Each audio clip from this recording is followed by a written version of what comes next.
The room she kept locked, a love built on lies. We had been together for 4 years. Olivia was my world. Kind, intelligent, and so full of life. She had this spark, a way of making the mundane feel extraordinary. We moved in together after a year of dating, and I thought I had found my forever person. But looking back, there were always signs, little things I ignored because I loved her too much to question them. Like how she always locked the spare bedroom in our apartment and told me not to go inside. "It's just storage," she'd say with a laugh, brushing it off as unimportant. "You wouldn't care about the junk in there." And I didn't push her. At least, not at first. The first crack in our perfect life came about a year ago. Olivia had always been attentive, but she started pulling away. She'd come home late from work without explanation, her phone always glued to her side.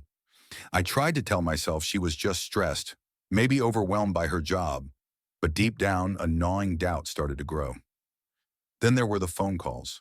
Late at night, she'd leave the room to talk in hushed tones. If I asked who it was, she'd shrug it off. "Just work stuff," she'd say, her smile never quite reaching her eyes. One evening, I came home early from work to surprise her. Her car was in the driveway, but when I stepped inside, the apartment was silent. I called out her name, but there was no answer.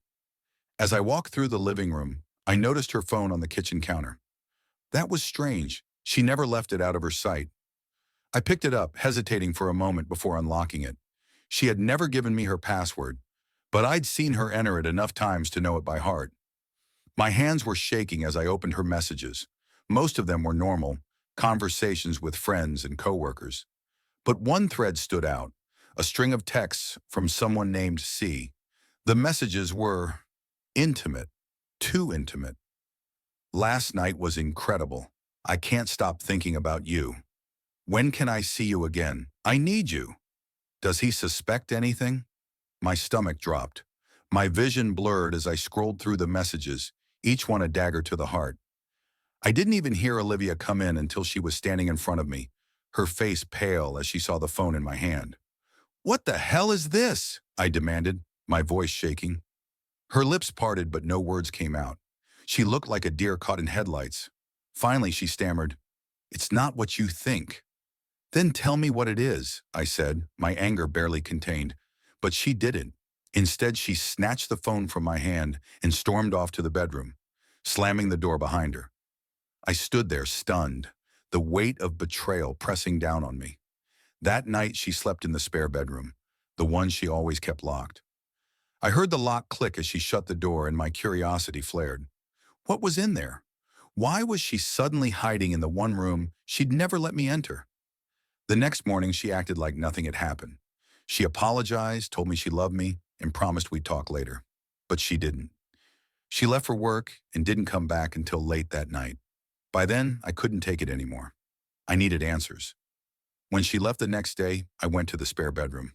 The door was locked, as always, but I had found the spare key weeks ago while cleaning the junk drawer.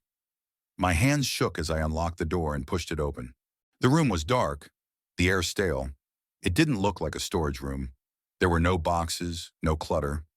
Instead, it was unsettling. A small bed sat against the wall, its sheets rumpled as though someone had been sleeping there. On the dresser, I saw a framed photo of Olivia with a man I didn't recognize. They were smiling, their arms wrapped around each other. My heart raced as I rifled through the drawers. They were filled with men's clothing, jeans, shirts, socks. Everything was clean, neatly folded. I found a toothbrush in the bathroom, a bottle of cologne on the counter. It was like someone else had been living there. And then I saw the journal. It was tucked under the bed, its leather cover worn and soft. I opened it, my hands trembling. The first few pages were normal, notes about her day, sketches, grocery lists. But as I read further, the entries grew darker. "I hate lying to him. He's so good to me, but I can't stop. I can't let C go. The guilt is eating me alive. I want to tell him, but I know he'd leave me. C wants me to leave. He says we can start over, but I don't know if I can do it. What if I'm making a mistake?" Each entry was a knife to the gut. She'd been cheating on me for months, maybe longer. And whoever this C was, he'd been in our home, in our bed, I felt sick. Betrayal boiled into rage as I realized the life we'd built together was a lie. I left the room, slamming the door behind me. That evening, when Olivia came home, I confronted her. I told her I'd been in the room, that I'd read the journal. She didn't deny it. She didn't even try to apologize. Instead, she just stood there, tears streaming down her face, whispering, "I'm sorry, I didn't know how to stop." I couldn't stay. I packed a bag and walked out the door, leaving behind the life we'd built together. It's been 6 months since that night, but I can't stop thinking about it, about her, about the room. I wonder if C moved in after I left, if they're happy now. But more than anything, I wonder if I ever really knew her at all.